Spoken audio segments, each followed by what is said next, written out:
Bhaktanánáṁ Alayam Karunalayam Namami Bhagavatpadam Shankaram Shloka Shankaram Shankaracharyam Keshavam Badarayanam Sutra Bhashya Kritau Vande Bhagavantau Punah Punaha Ishvaro Gururatmeti Murti Bhedi Vibhagine Vyomavatyapta Dehaya Dakshinamurtaye Namaha Gukarastvandakaro Vai Rukarastvanivartakaha Andhakara Nirodhitvat Gururitya Vidhiyate Sadashiva Samarambham Shankaracharya Madhyamam Asmadacharya Paryantam Vande Guru Paramparam. Om Sahana Vavatu Sahana Bhunattu Karavavahai Tejasvinavadhitamastu ma vidvishavahai. Om Shanti Shanti Shanti. You can just follow after me. Namah Shri Shankarananda Guru Padambu Janmane Savilasa Mahamoha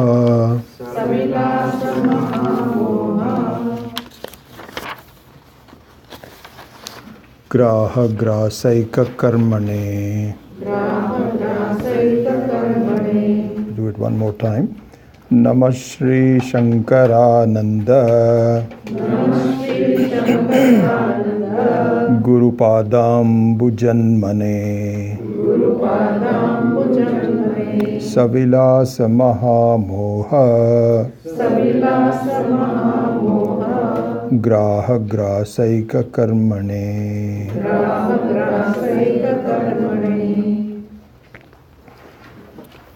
So as we were discussing last week,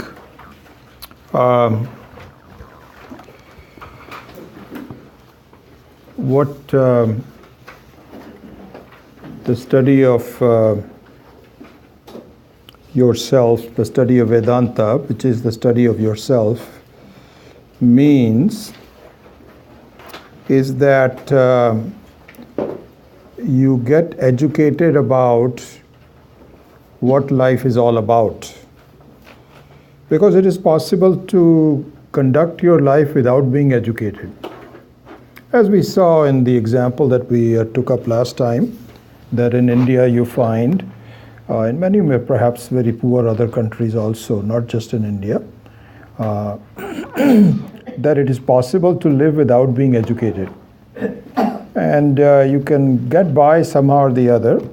But as we saw that if you analyze the consequence of leading a life without education, what you find out is that they are terribly dependent on other things. They're terribly dependent. Just absolutely, you have very little control over what happens to you.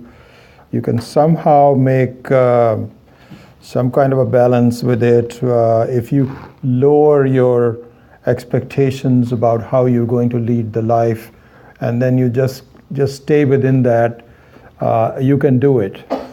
But really the consequence of not being educated is because you don't have your own set of parameters that allow you to grow and to become less dependent upon the world. So this we saw. And what we don't realize is that the same thing applies in the life of the so-called educated people as well. Same thing applies. It's really not any different at all. And in fact, the education of a completely uneducated person is simply a sample of this trend. A sample of this trend. And so what we need to do is to be educated about life. And another way of looking at that is that if you are not educated, then you deal with symptoms only. You don't know what the disease is, what are the elements of the disease. Leave aside solving the disease, that's another matter altogether, and we will take all of that up. But you don't deal with the disease itself, the study of the disease. Leave aside the mastery, even the basic study of the disease you don't know. You've not invested into doing that.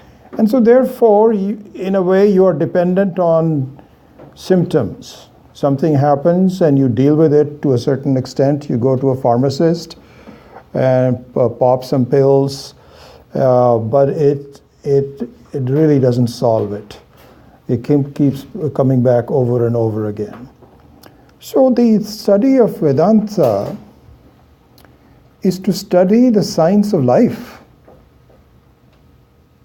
And we don't realize it, it looks kind of like mumbo jumbo, because part of it is that we have been able to get along without it for so long that it just seems like, why do we need to do this? Are you sure it will give us something? So we have all those kinds of doubts and so on. But the fact of the matter is, it is very true. It is really the fundamentals of the life's diseases. And you have to get educated about it. What is it that causes it? And it's a very foolproof system of education. There's nothing. There's no mumbo jumbo here. There are basics, there are advanced aspects of it, and then of course understanding is an important thing. And also another very beautiful thing is that it is not like you are educating about something that doesn't concern you, Like, for example, supposing you are a medical doctor, and you decided this is what I'm going to do, and you become educated. You become educated about the disease and so on, but you don't have the disease. It's not as though you are taking a medical degree for yourself. Even though you are going through the exact processes of understanding what a disease is, and you are very well educated, but you don't you're not your own patient, hopefully.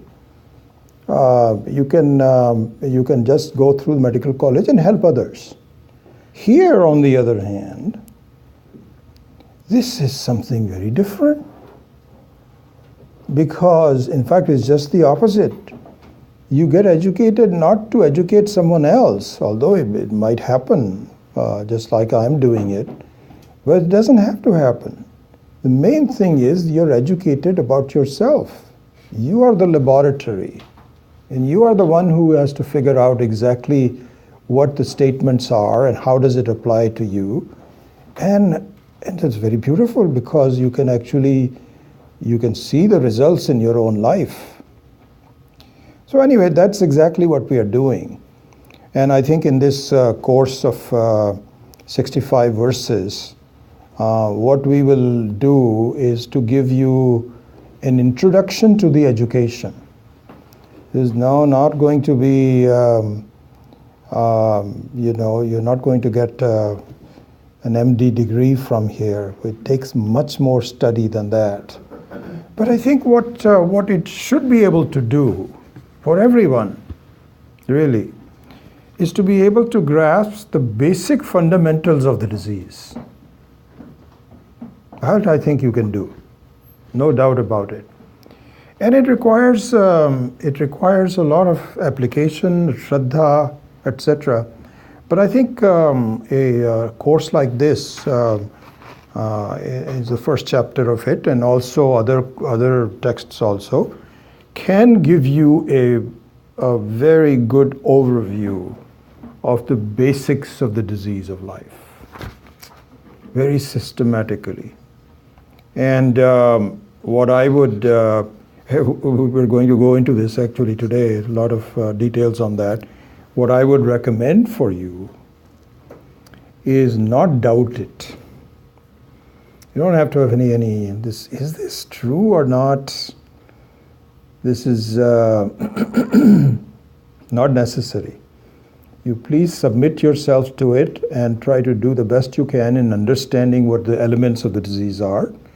And if it still doesn't work, we'll have to figure out exactly why it is the case. But I think that you'll be able to get a good introduction to it, no doubt about it. So in the more advanced portions, we have what is called a doubt, which is samshaya.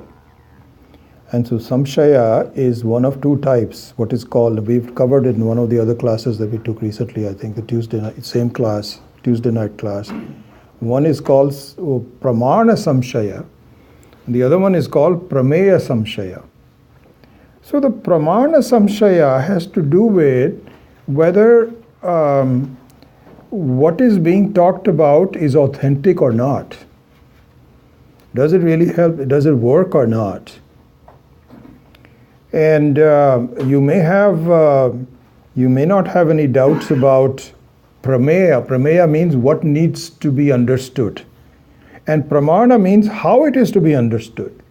So you may have a doubt about the pramana, but you need to have complete shraddha that through the teaching, through the sampradaya, through the person who is teaching you, or combination of different things, that really don't waste your time in saying, does this really work? It works, absolutely. Then apply yourself in understanding how it is that it works, not whether it works. So that will be our advice to you. So in summary, this is the fundamentals of the disease of life, the problems of life viewed from the standpoint of a disease rather than symptomology. And you are the patient, and you will be the one who will become completely free of problems. So the exact nature of the education is exactly the same nature of any education, which is it allows you to become less dependent on other things, more independent of what you are. And it's a very beautiful thing. And so this is exactly what we're doing.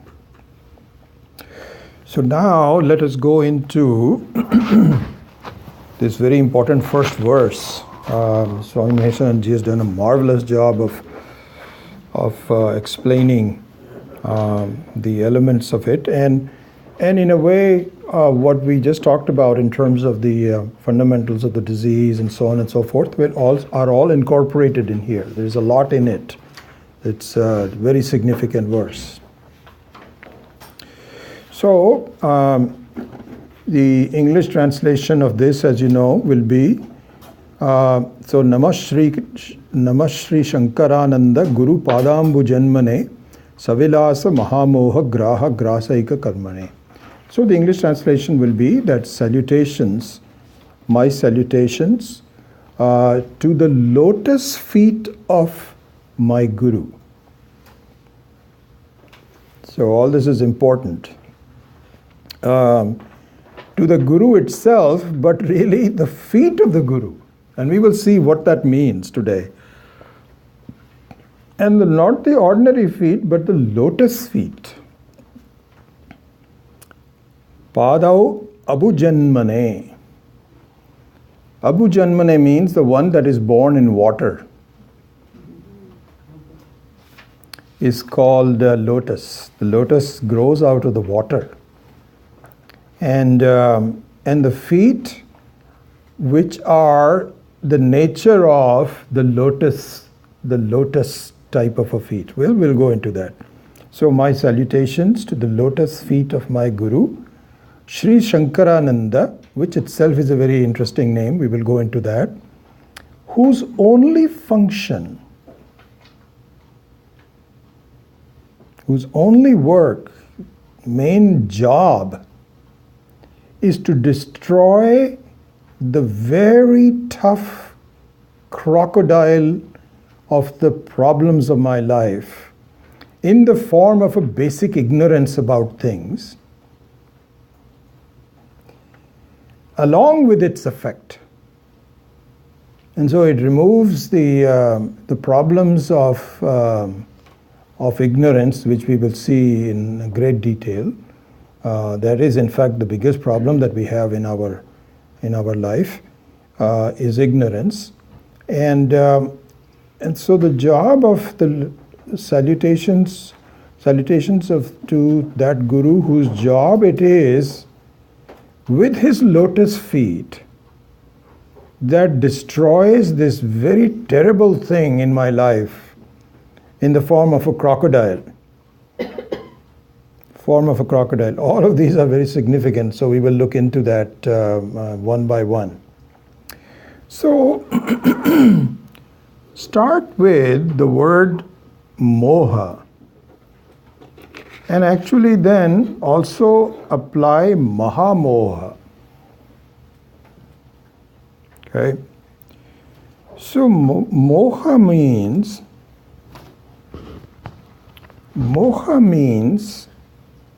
not seeing something as it is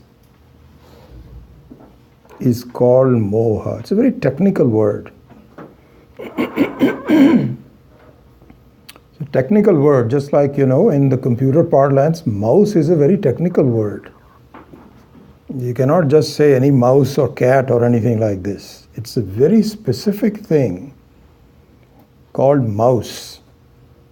So it's a technical word in the computer parlance. Similarly, the word moha is a very technical word. It stems from muhu vaichitye. Swami Maheshananji has given the etymology for it, muhu vaichitye. So muhu vaichitya means aviveka. Vaichitya means that you don't understand something as it is. You don't see something as it is. You take it for something which is other than that. So this is called moha. Okay? And so this is what we are going to attack. What does it mean? How is it that I am seeing things that I don't see the way they are? What do you mean by that? I see everything as they are. I see people and so on and so forth, but not the way it should be seen. This is really the elements of the disease. You can avoid people. Supposing you don't like people, you know what is it? Where they say that I love humanity, but I hate people. So you can love humanity but hate people. So that you can do, you can avoid people. But the problem is that they will come back again and again. So it's kind of like symptomology. That is not the science of dealing with people. Anyway, people is just only one aspect of it. So moha here means not seeing things as you should see them. Seeing something different than what you are seeing it. Here both the pravritti and the nivritti examples are given. We have seen the example of the rope and the snake, and we will see that again. That is called the nivritti example, where you withdraw from something because of fear. Pravritti example is that you have a mother of pearl, which is very shiny, and you see that on some coast, some sandy coast. You're just walking there, and it looks like it's some kind of, somebody has dropped a silver coin. So you go towards it, only to discover, oops, I made a mistake. So to seeing a silver coin in a mother of pearl is called moha. It's called moha. So technically it means seeing something which is not true is called moha. Now we had word Mahamoha is a very interesting one and makes it even more technical. Mahamoha. So just consider this. Not seeing something around you that you don't see the way it is called moha. Not understanding the truth about yourself is Mahamoha. That is just amazing. And why is it Mahamoha? Why isn't it normally Moha? For two reasons. One is that it is hard to believe that I am making a mistake about myself. What mistake are you talking about? I know myself. Why are you teaching me about myself? You don't even know me. So we have a doubt is that I know all about myself. All about myself, and I can figure out. There's no big deal. So this is one of the reasons where the moha with respect to yourself is a very special kind. This is one reason. The second reason is that you can remove the moha about other things a lot easier than to remove the moha about yourself. It is one of the main issues that we are going to have to be very clear about. So this evaluation of myself is very hard to get rid of. Very hard to get rid of, and in fact, let's see, make some notes about. I'll just follow the sequence. I made some notes about the sequence, and I will tell you at that point what does it mean to reevaluate myself, and why is it so difficult? Why do I'm cling to my own faulty definition of myself? It is a faulty definition. Moha means it's an error. But why do I cling to it? Why is it so difficult for me to do? This we will come back a little bit later when we examine the word namaha. So the word namaha is very relevant to the fact that the moha is mahamoha, not just moha. So the mahamoha and the mahamoha also gives rise to normal moha. Your faulty evaluation of yourself, from there stems the faulty evaluation of the whole world.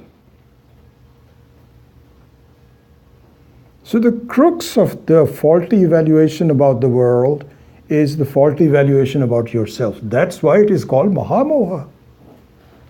Very technical word. We have to be very precise about this. It's not like, just a kind of like a verse, maha, moha, and then you go on. No, you have to know exactly what is going on.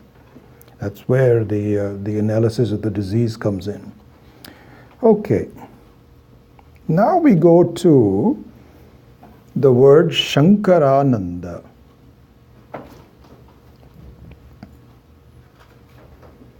Shankarananda. So, as I think I mentioned to you last week also, that this verse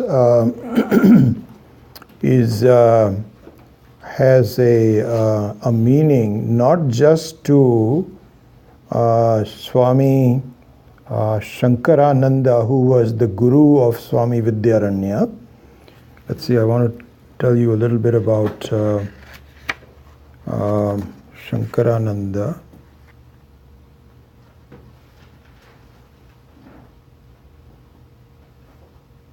Yeah, perhaps a little bit later on. So I'll introduce the person called Shankarananda. Well, we can do that now, since we have on the topic, we might as well finish it. So Swami Shankarananda, who was born in the same time, obviously, as Vidyaranya in the 14th century, was his guru. This person is very highly regarded in the teaching tradition of Vedanta. Highly regarded. Just a remarkable person that had understood the whole thing very well, and not only understood the whole thing, he was a Shastragya. Shastragya means one who was very aware of all the various texts, their relevance, their importance. So both theory and practice, you may see, you may look at it that way. And he has been a very prolific author of all the three main elements of Vedanta, which is the Upanishads, Bhagavad Gita, and also Brahma Sutra. So he's written vrittis on all three of them. It was interestingly enough how I got to get introduced. When I was studying with Swami Dayanandji, he had said at some point in time that he really likes the Bhashya. It's not called Bhashya because the only person whose commentary is called Bhashya is Swami Adi Shankara. Swami Shankarananda, his commentary is not called Bhashya, but nevertheless his commentary on the Bhagavad Gita was highly regarded by my own guru. So much so that we got a lot of I think about out of 60 people, about 20 people got the special book from him. And to me it was my first experience of reading Vedanta in Hindi. Swami Shankarananda also is a Hindi scholar, and I have not studied it extensively, the Bhagavad Gita, but I've studied it once in a while, and really that was my first exposure to it. Then, in sometimes about 10 years back, Swami Viditatmananda had told me that, because I was telling him that I would like to really study Vedanta in Hindi because it is much more, much faster for me. That's my bhasha, that's my mother tongue. And so he said, what you should do is to read the 4-volume set by Swami Shankarananda called Atma Purana. It's called Atma Purana. So my reintroduction to Swami Shankarananda happened about 10 years back, and in fact from there I discovered Swami Maheshananji's books, and it just started a new study phase in my life. Very grateful for that. But the first one was Atma Purana. And what the Atma Purana is in fact a complete summary of all the Upanishads in his own verse form. And one time I was sitting there with Swami Tattvavidanandaji and Swami Viditatmanandaji. Swami Tattvavidananda had never heard of it. And so Swami Viditatmananda was telling him about it. And I also seconded. I said, Swamiji, I really like this. Beautiful. He has no reason for doing that because he knows so many texts and so on. But for me, it was a revelation. And I may have done it twice. I'm not sure. Maybe not all of it, but the second time also. I found it so beautiful. So anyway, Swami Shankarananda is the guru of Swami Vidyaranya. And so now if we go to the word Shankarananda, Namah Shri Shankarananda, there are two possibilities here. One is the specific person that Swami Vidyaranya is saluting. Born in the 14th century, historical, his books are available, but he's a person. And that is relevant also because that was his direct guru, and so he said, I'm very indebted to you. and it's wonderful. But that's not the only thing, because through his name, he pointed out the permanency of the meaning of the word Shankarananda. So that we will see now. So in other words, if we are studying the books by Swami Shankarananda, we might say, oh well, we are born 1,000 years apart, happened to be there, so it's very lucky that Swami Vidyaranya was studying. But what has got to do with me? I have to study what is available in front of me. But Swami Maheshananji pointed out that even if you were to take the meaning of the word Shankarananda, then also this is very revealing. So you don't have to take it as a person, but as the meaning of the word. What is the meaning of the word? So it comes from the word Shankara. And the word Shankara comes from the etymology Shamkaroti iti Shamkara. Kalyana karoti. The one that blesses me is called Shankara. And ultimately it is Ishvara that blesses me. All the blessings come from Ishvara. So Shiva and Shankara are really one and the same. And it is the Shamkaroti, that is the Shankara. And now comes the word Jnanam. Now comes the word Ananda, not Jnanam, Ananda. Shankarananda. Okay? So now we have, now I'm a little bit out of sequence, but doesn't matter, I'm covering everything. So the person who gives me the joy is Ishvara in the form of the teaching. Shankara. So Shankara in that means is really the ability of Ishvara to flow through the teacher. So this is one Shankara. Okay. Now the other one is your own Ananda. Your own Ananda. Whatever you do when you find Ananda, that it comes from you. And in fact, very interesting, we'll see this much later on. You may not have a good relationship with anything else that gives you joy. Because only when things give you joy, you have a good relationship. If they stop giving you joy, then you sever your relationship. So therefore, your relationship with respect to other things is highly conditional. Even love, for example. You say, I'll just love this person. Do you really love him? Yeah, absolutely. Unconditionally. Wait until the person does some funny things to you. Swami Dayananda used to say that. He says, first you say, I love you, I love you, I love you. Then I allow you, I allow you, I allow you. We need to have a distance between us. Because as people change, situations change. So there's a great deal of truth in this. So you see this? Your love and your appreciation of Ananda from someone is simply an expression of the Ananda for yourself.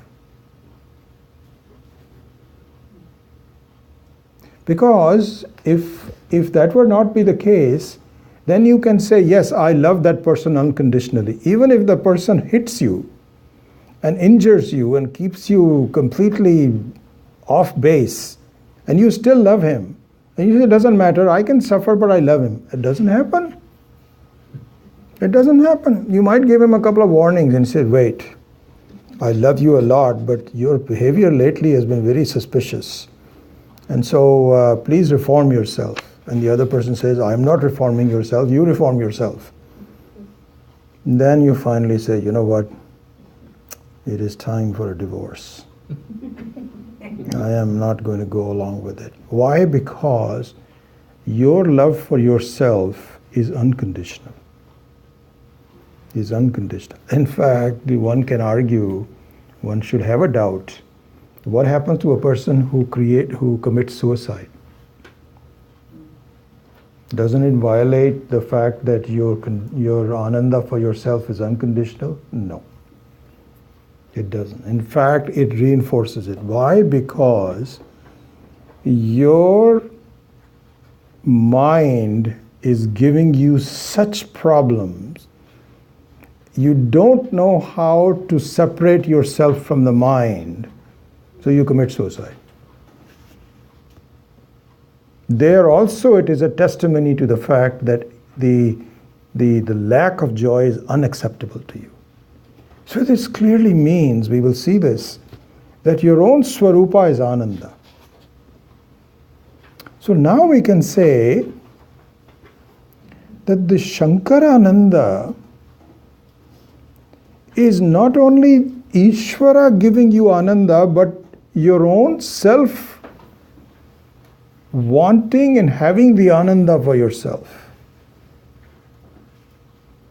So here, for example, another thing to look at is that everyone has a different reason for Ananda. You know, Swami Maheshananji pointed out here somewhere that somebody likes Rasagulla. He says to him, that is the especially Bengali Rasagulla. If you can get that from Calcutta, that is Ananda. And it's so interesting, people born in this country, they do not understand Indian sweets.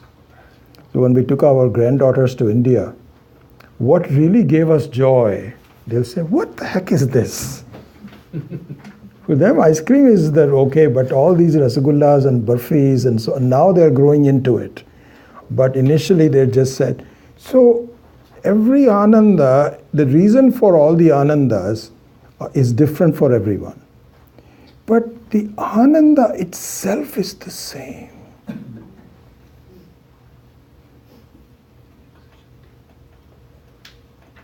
Ananda is the same.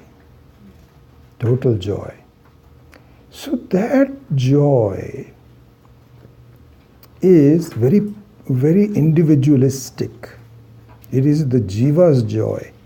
So now Swami Maheshananji pointed out, really speaking,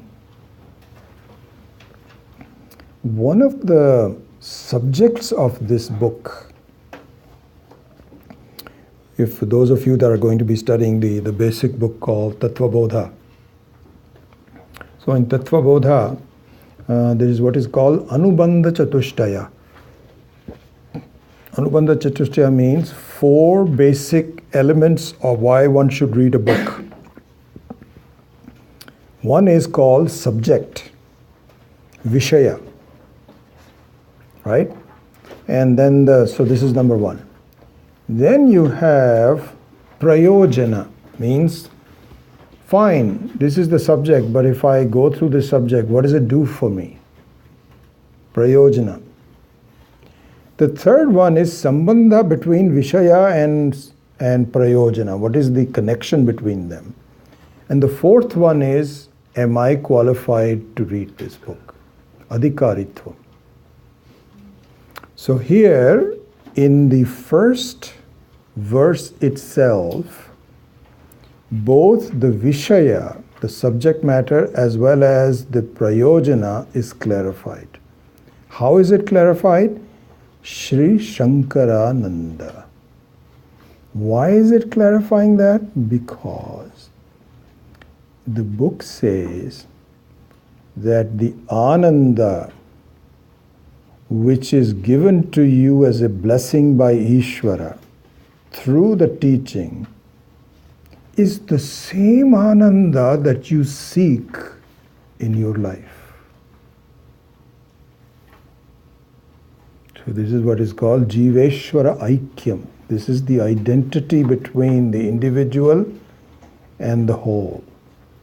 So the book will very clarify for you the subject matter, that really speaking, what you are seeking is what Ishvara wants you to seek. And seek it in a manner that is consistent with an analysis of exactly how Ananda comes to you. Don't just knock around and get drunk and have some Ananda for an hour. That's the wrong way to do that. You have to discover the Ananda within yourself. And that discovery of the Ananda within yourself is nothing but an expression of Ishvara in you. So this is how the Jiveshwara Aikyam comes in. So now to summarize, Sri Shankarananda and also now we can add the word Guru, which we studied last week. So the word Gukarastva Andakaro Vai Rukarastva Nivartakaha Andakara Nirodhitvat Gururitya Vidhiyate means that what will give you Shankarananda is the Guru. And we saw what it means is that the Guru here means an evaluation of yourself which is accurate rather than moha. If moha is wrong, as we will see, wrong in the sense that it is not accurately describing you. But in nature of yourself as Ananda is an accurate representation. And that comes from an understanding that this is my knowledge. Wow, this is who I am. I can see that my own nature is something that was never born. And so on, all kinds of different things that we will see. So that understanding will culminate in a joy, and that is called Guru, and that is called Shankarananda Guru. So it all comes together in terms of the identity between Ishvara and myself, the nature of Ananda, the nature of myself. This is what the subject matter is. And this is where the prayojana is also, that once you see that, then you say, my goodness, I am knocking around trying to find joy where there isn't. Trying to find joy in dependencies which is faulty. But to find joy in something which is independent is to remove the Mahamoha. All together, all different things all come together at the same time. Okay, so we've done with that. Let's go on.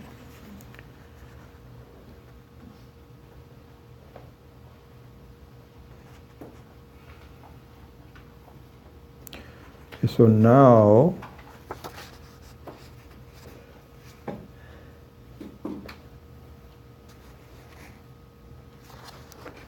so there is, before we go to this important word, Namaha, before we go to that, Swami Maheshananji has given us a verse from the Vedas, somewhere from the Vedas. And so let me spend a couple of minutes talking about that. And this explains the word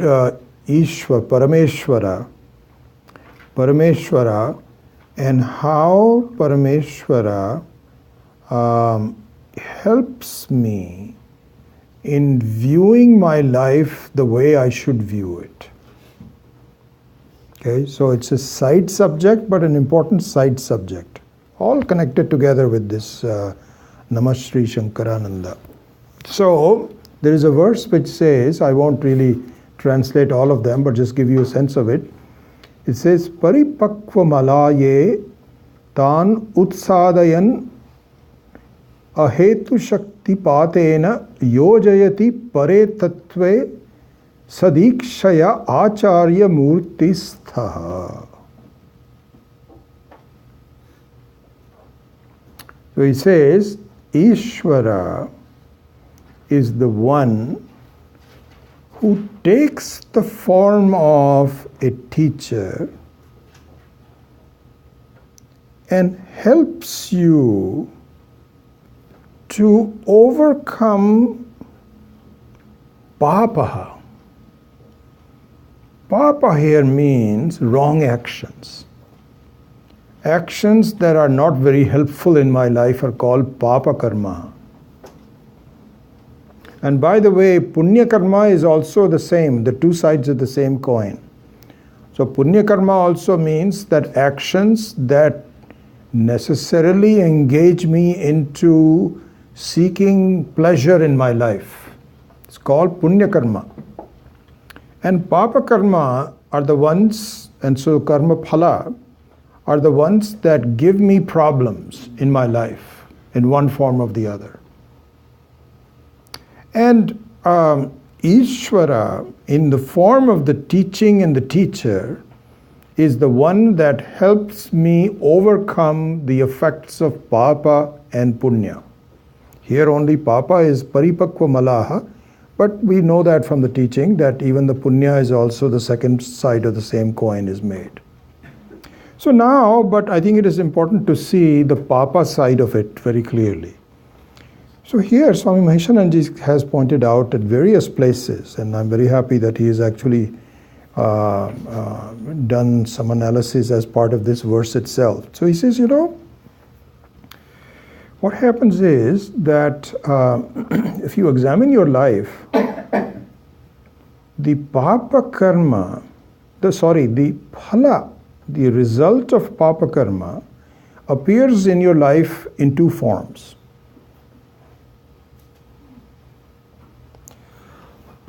One is prarabdha. Prarabdha means some results are given to you which you just discover once you experience it. Not pleasant. Something, some shock in life, some minor problems, major problems, whatever it is. We're just looking at the papa of it. Although the same thing applies to punya and papa. So some problem occurs and so on. Okay.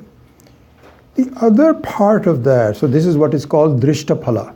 We have seen it in other texts also, the more advanced texts. Called drishta phala means very visible results. The other part of that is called adrishta phala. And the adrishta phala in the form of samskaras. Okay. So here Swami Maheshananji gives a very beautiful example. He said, what happens is that, and Swami Dayananda used to say exactly the same thing, that you do something. When you do something, you find that the results don't measure up to what you expected. Or even if you don't do anything, you just get a result out of the blue. So this is during two prarabdha karma. Prarabdha karma means prakarabdham yasya, one who has well begun. You have no control over it. Your life just unfolds. Things happen to you. You have nothing. You have no choice over it. This is called prarabdha karma.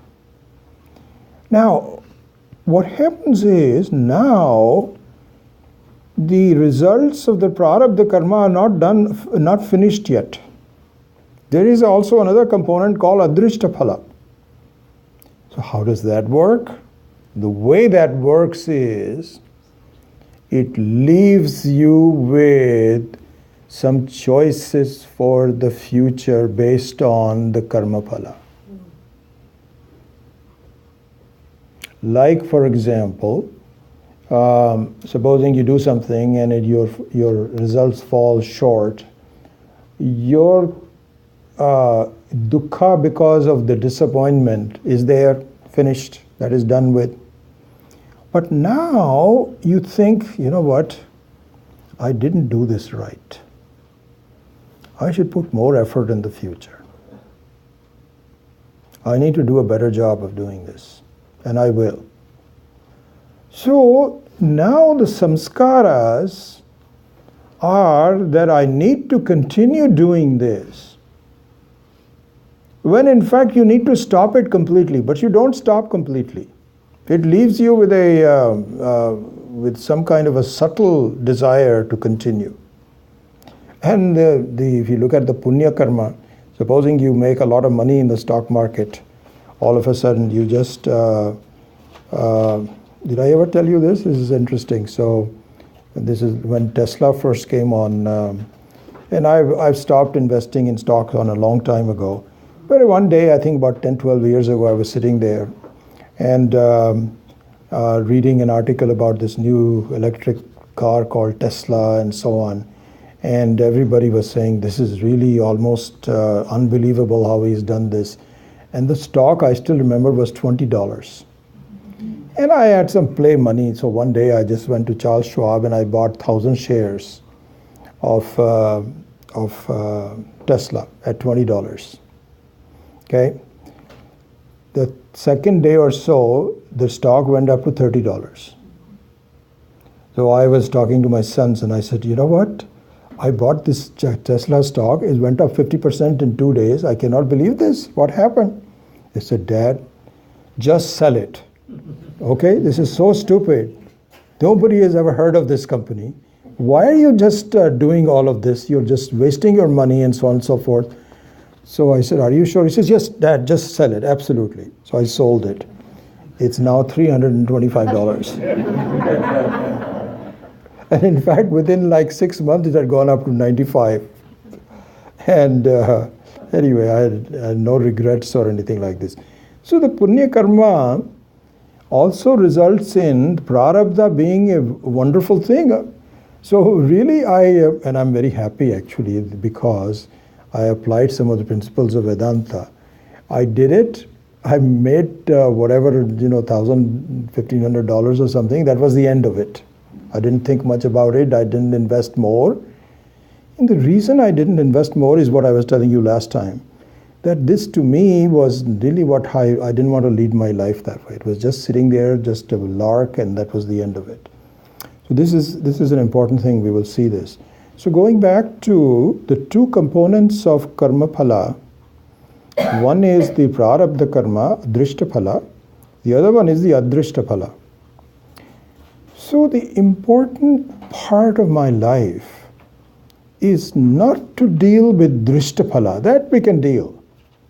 You have some dukkha, some illness or something, you can deal with it. There's nothing else you can do. You take some medicines and keep doing it, and then you'll be okay. But the adrishta phala, which allows you to forge a future course of your life, is the one you need to pay attention to.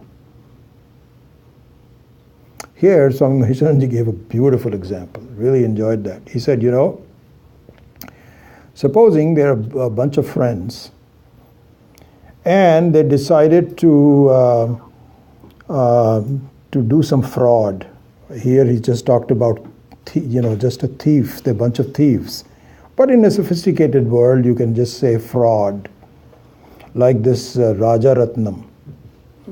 So the Raja Ratnam guy, so it's very possible that, what is the name of this guy from, anyway, there 4 or 5 people that all got together and said, let's do this, and so on and so forth, okay?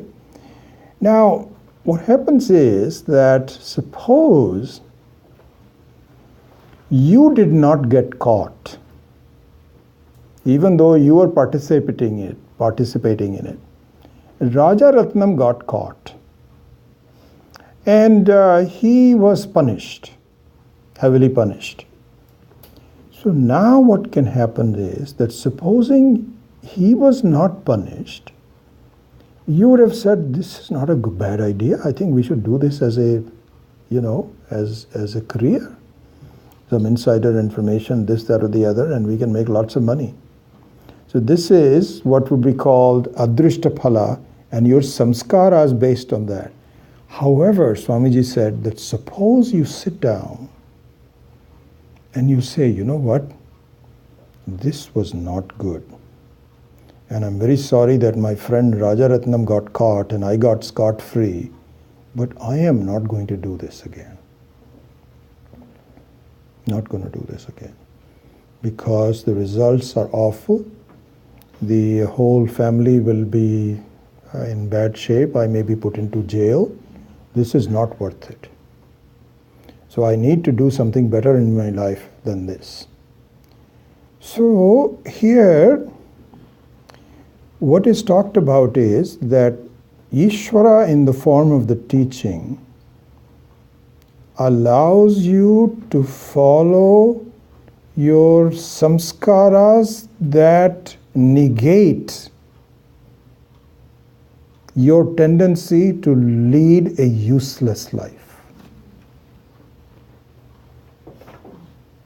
Because what happens is in our life that let's just do this. Yeah, that would be good. Let's play cards.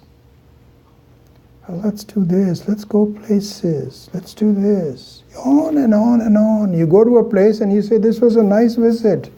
I think we must come here again. Useless. Totally useless. And it is just like, you do some papa karma. This may not be that much of a papa karma, but just like in Rajaratnam's case, you do and you say, yeah, this makes sense. I think we can avoid it.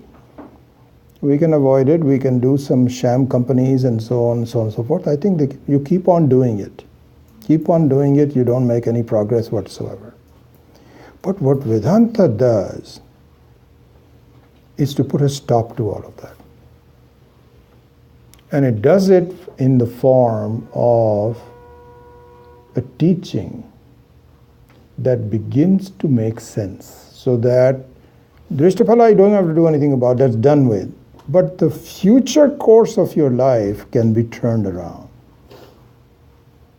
This is how Ishvara enters your life with the help of the teaching and the teacher.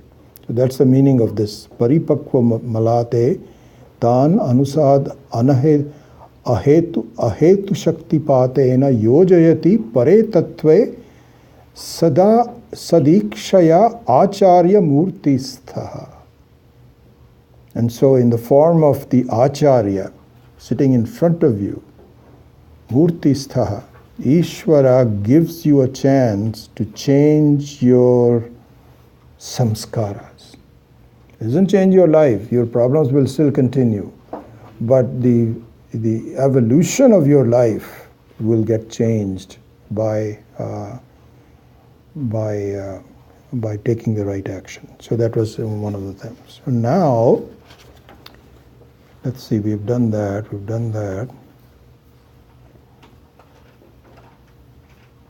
So one other thing before we go to the word Namaha is the word Shri. So all words are taken up. We haven't really finished all of them yet. So Shri Shankarananda Guru Padambu Janmane. So Shri means wealth. Means wealth. So the teaching doesn't give you necessarily worldly wealth. It might. That's okay too. We do all this Chamaka Prashna before Rudram. Then you say, please God, give me this also give me some money, give me some praja, give me this. God says, okay, all right, I'll do the best I can. So you can get some worldly Shri also. But the Shri that it gives you is the ultimate wealth. It is not relative Shri, it is absolute Shri,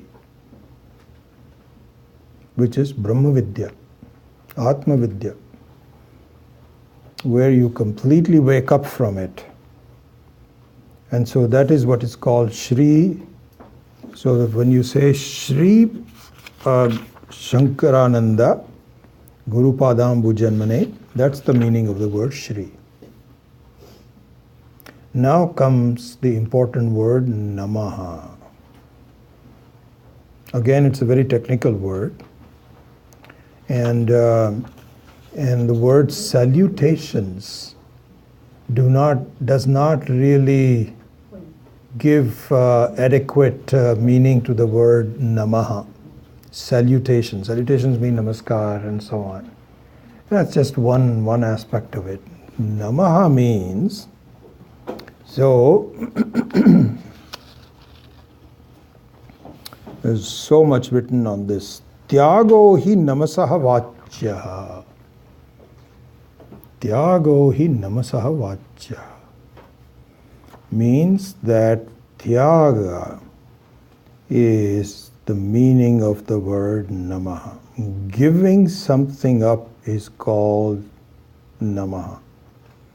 Om Namah Shivaya. We will take that up some time. Namaha, to give something. And also it's interesting that you cannot give up something that doesn't belong to you. You know, you take somebody's cell phone and give it to someone else and say, I give that to you. That is not namaha.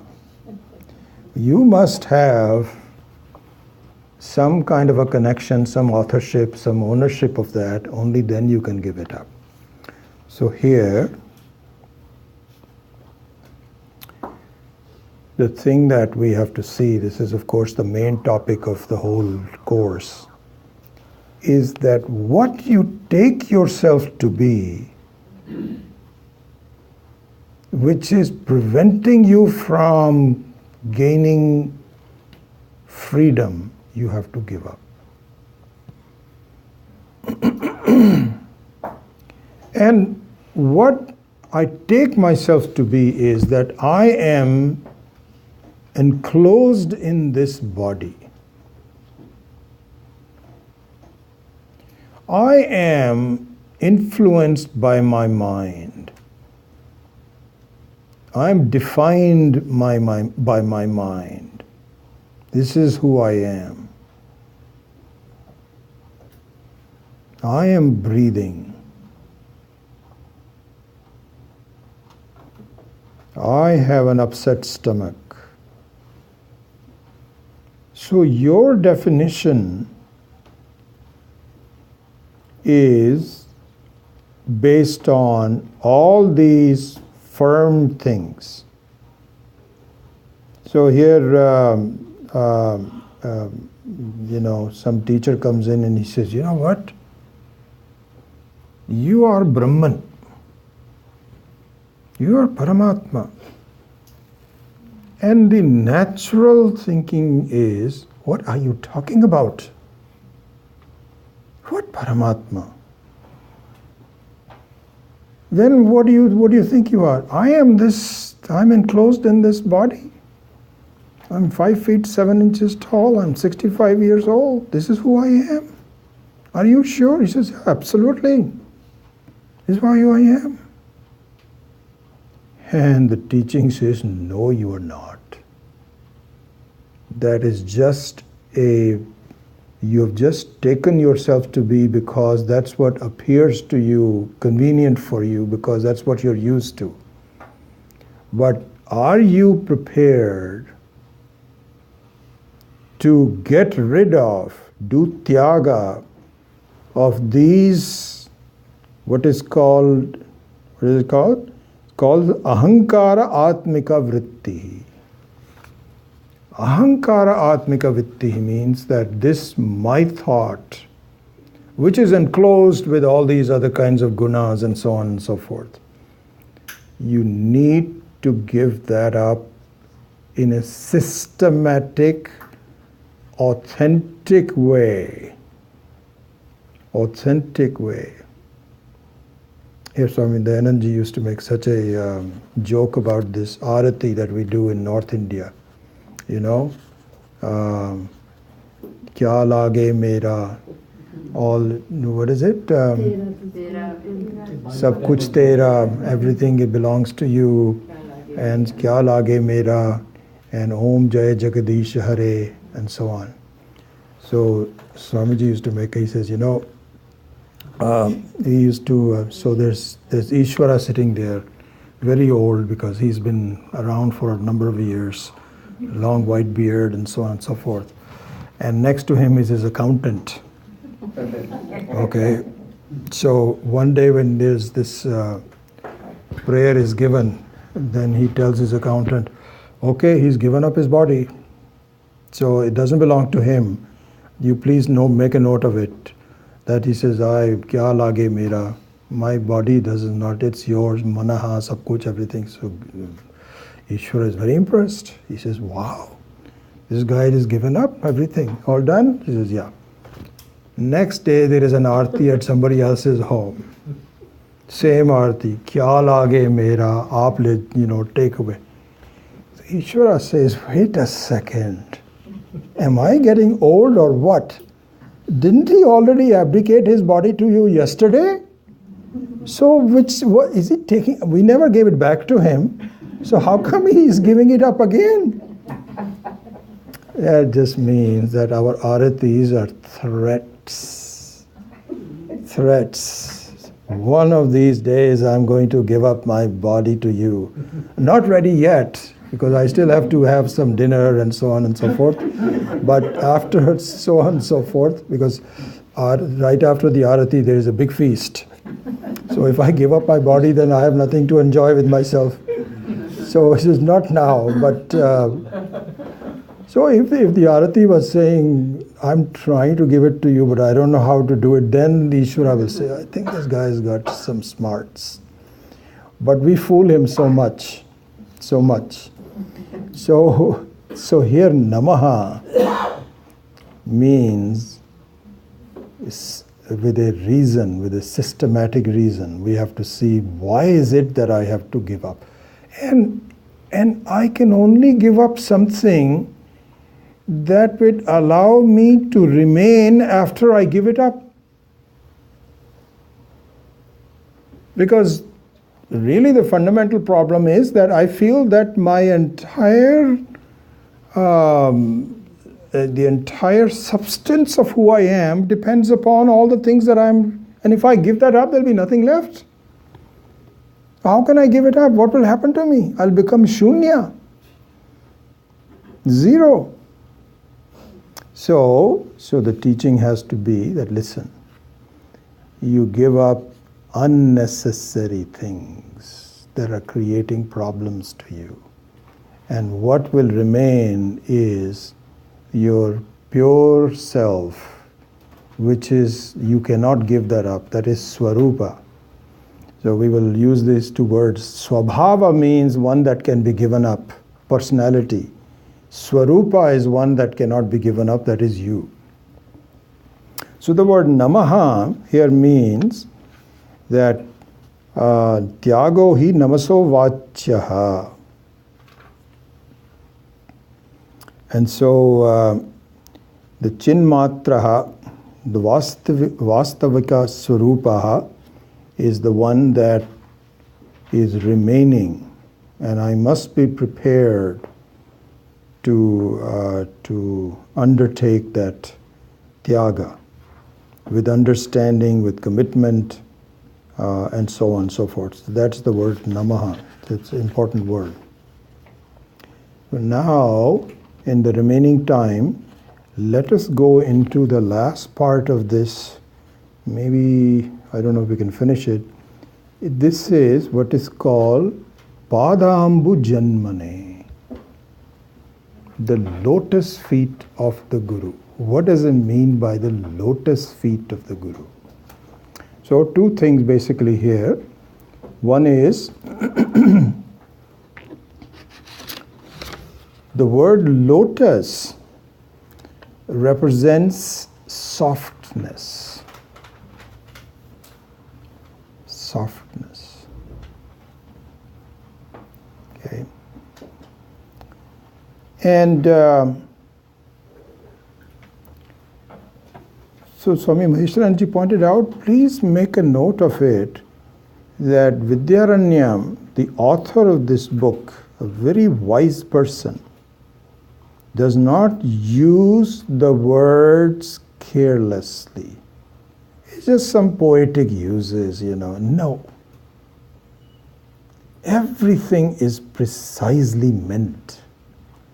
And what he means here is that the soft feet of the Guru will destroy the crocodile. He says, think about it. How rational is that?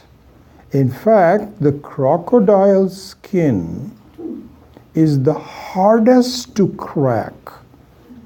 So much so that in the old days, the armor of the warriors was made of the dead crocodile's skin. You could not even, if you wear that, what is called kavacha, around it, you could not even hit it with a sword and make a dent on it. It is that hard. So how rational it is that the softest thing in the whole world, which is a lotus, is able to destroy the hardest thing in the world, which is a crocodile.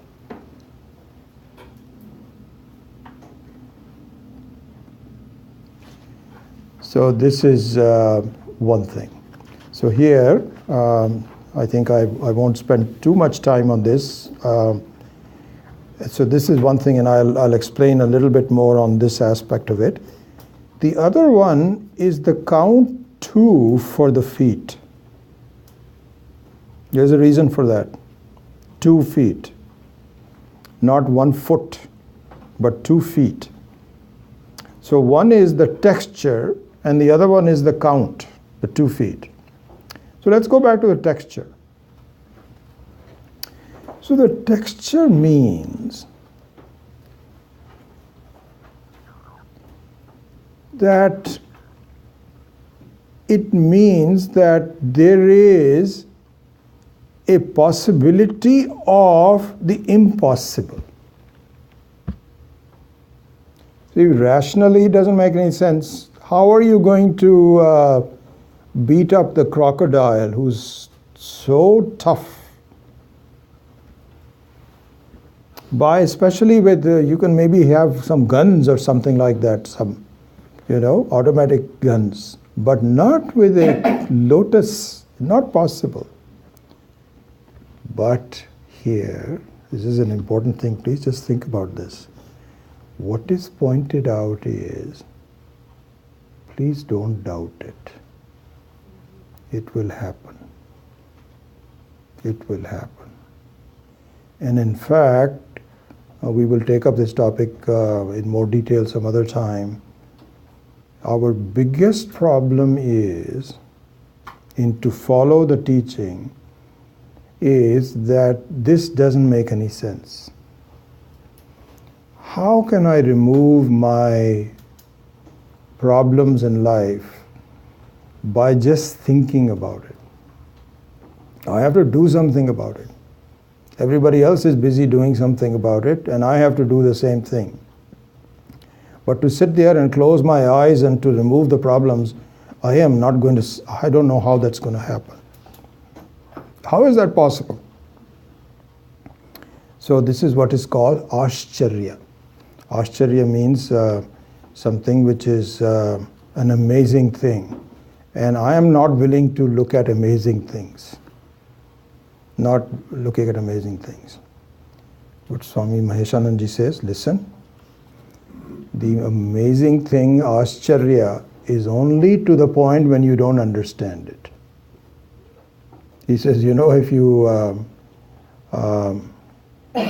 you take a battery operated, forget about electricity, because in a village there is no electricity. Supposing you go to some village and And these people have never seen any gadgets or anything like that other than just fire and food and so on. And you take a battery operated transistor radio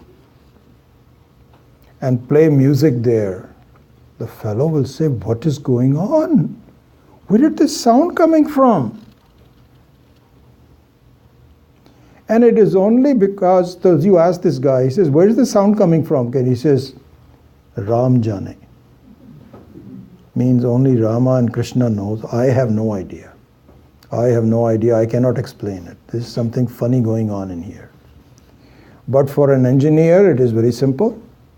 You understand the whole thing, that the electromagnetic waves are in the air, and you have a apparatus that captures it, converts that into sound and pictures. Very simple. There's nothing to be worried about. So we are, and the same thing is true for Maya. This is a big topic, we'll go into this some other time. How we look at Maya and so on and so forth, we don't understand it. How can that happen? It is because we are not educated. Not educated.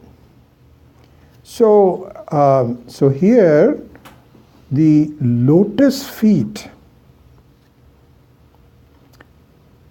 devouring the tough skin of a crocodile is deliberately put in to say amazing things can happen if you follow the teaching.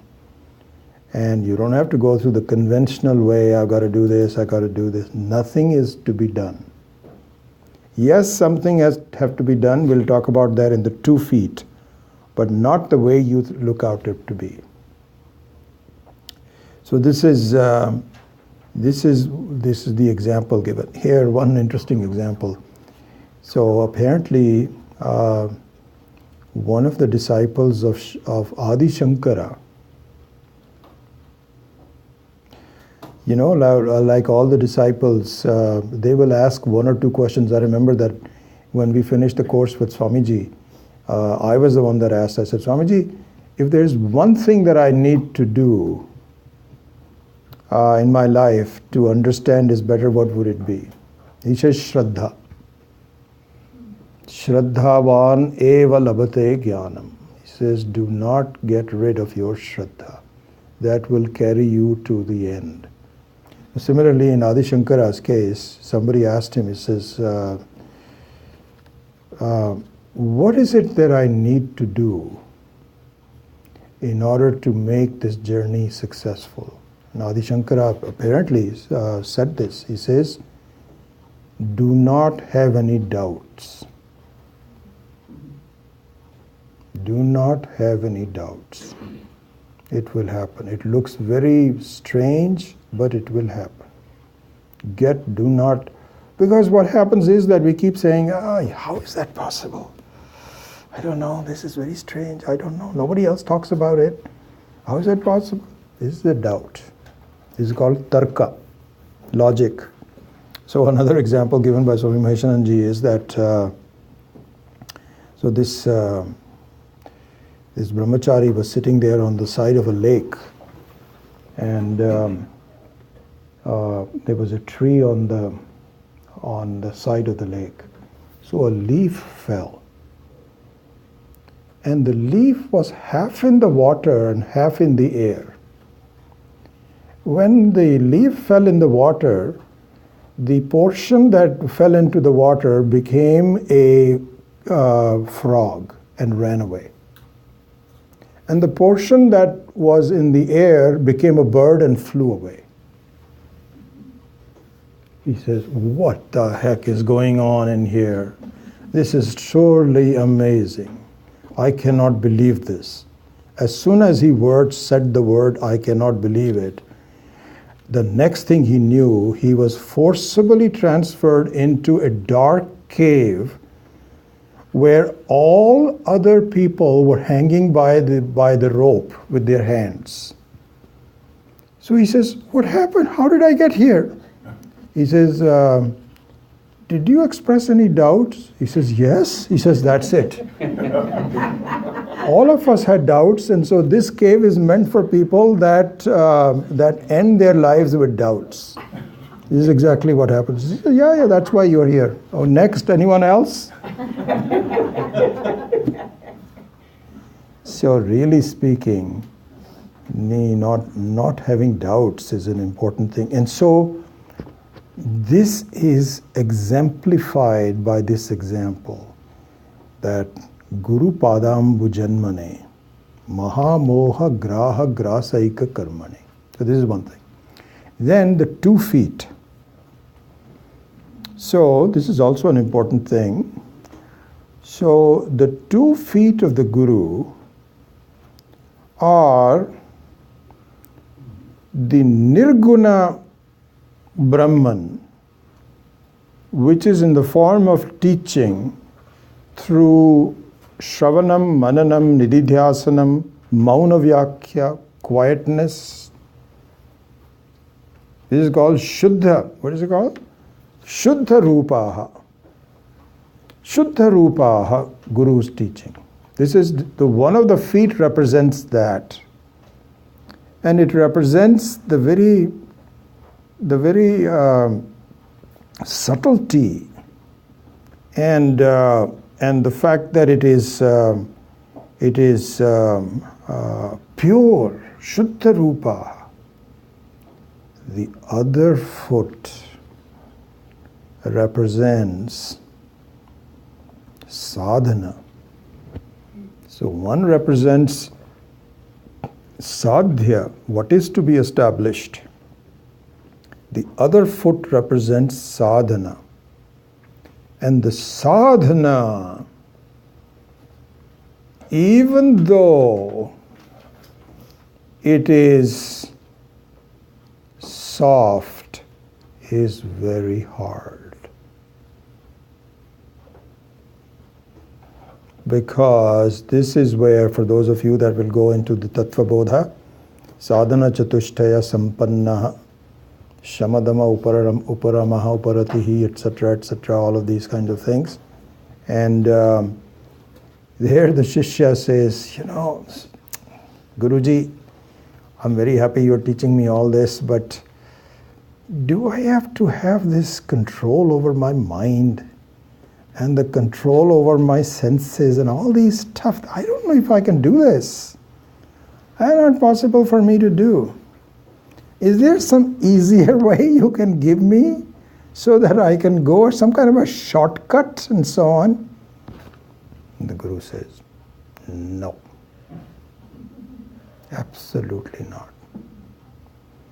So, the 2 feet represent the Nirguna and the Saguna.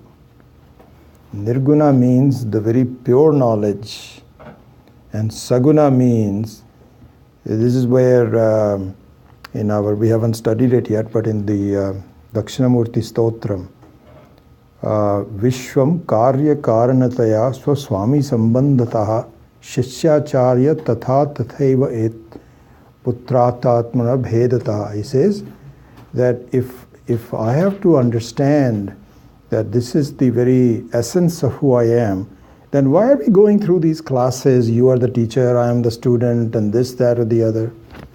He says, what can I do? You have to, it's necessary. You don't need it, but you need it because we haven't crossed the threshold yet.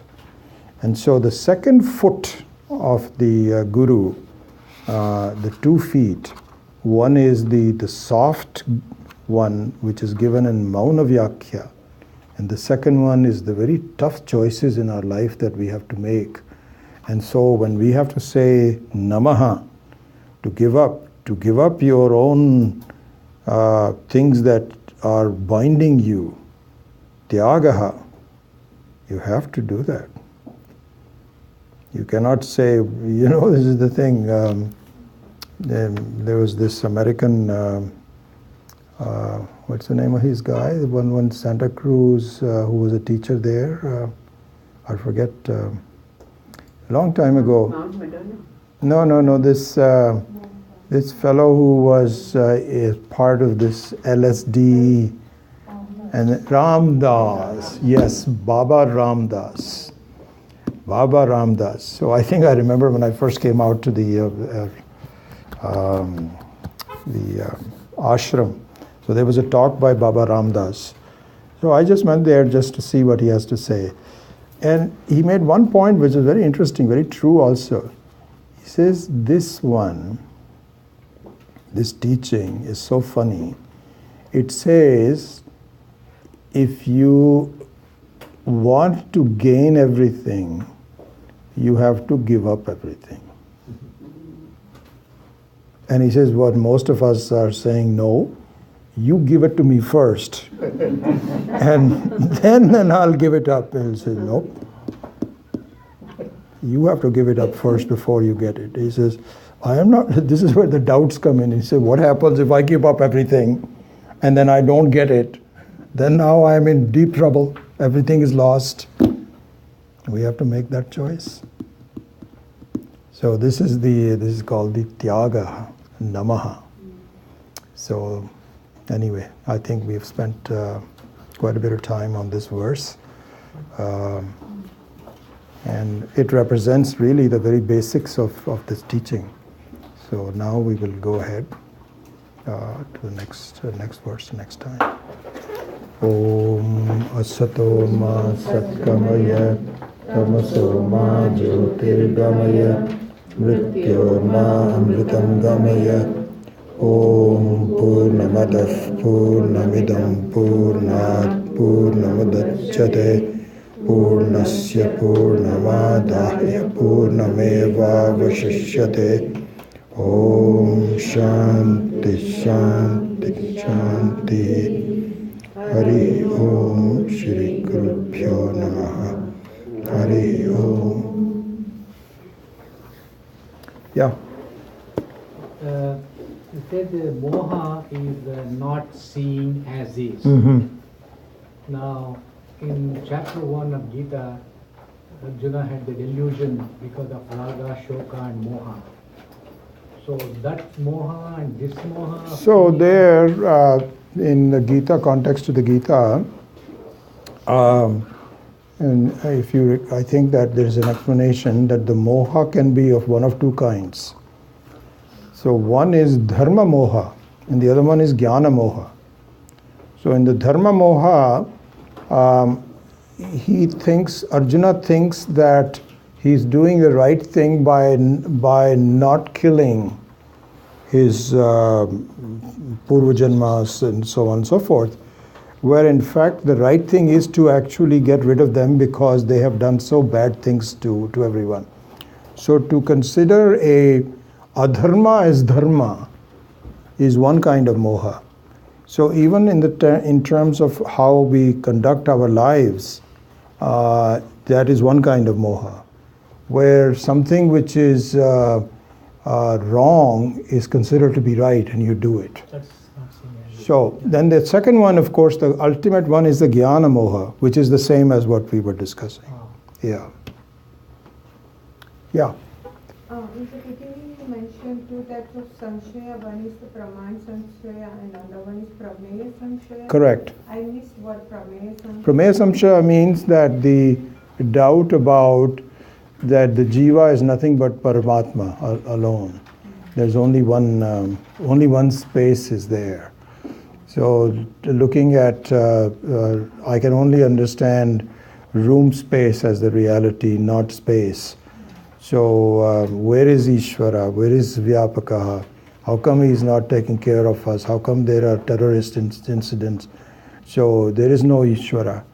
And if it is, then I don't understand it. And those kinds of things. So that is called Prameya Samshaya. Yeah. What would the literal meaning be then? Prameya? Prameya means what is to be known, sadhya. And pramana means how it is to be known. Yeah. So in terms of the texts, I think we have pretty much, we're ready to give an order. The one on Swami Swahananda is about $18 if we buy it here, but from India it'll be like half the price of that. So we'll wait for a couple of weeks $10 including shipping. Okay, $10. So that will come about. Then I think as far as Swami Maheshananji's book was concerned, we may have to order a few more Three, copies. sir. 3, let's use 3, because I think 8 people have asked for it, and I have 8, maybe 7, or anyway. So let's have a couple of extra. It's more expensive than I thought. It's actually 4 volumes for $40. So I hope that you can give that. And then as far as the Tattva Bodha is concerned, I have a call into the printer, and we can get that done probably by next week also. So I'll have copies of that all available to do. That was the same course you taught a couple of years ago. Correct. Same pamphlet. Yes, yes. Yeah. Okay. And if there's someone here that is not registered, then please put your name down so that I can at least send you the right information on it. Otherwise, good. We'll see you next week. Oh.